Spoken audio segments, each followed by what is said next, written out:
yra rankos apkali ilga kėdė. Jis atliekamas šitam treniruoklį. Pasirenkam tinkamą pasipriešinimą. Čia labiausiai kraunami yra nugaros raumenys, nugaros pozicijos raumenys, taip pat ir rankų raumenys. Atsisėdam į kodą. Pasireguliuojam atomą pagal save, kad rankom atsirtume rankas, galim šiek tiek į priekį.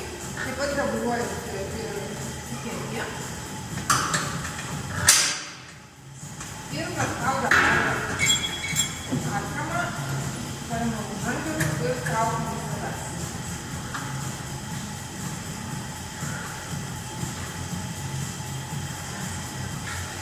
Pratimą atliekame 2 serijas po 12 pakartojimų. Labai svarbu neišdirbti nugaros, ir nugara turi būti neutralioj padėtyje, neskubėti ir kvėpuoti. Traukiant į save iškvepiam, atleidžiant į save.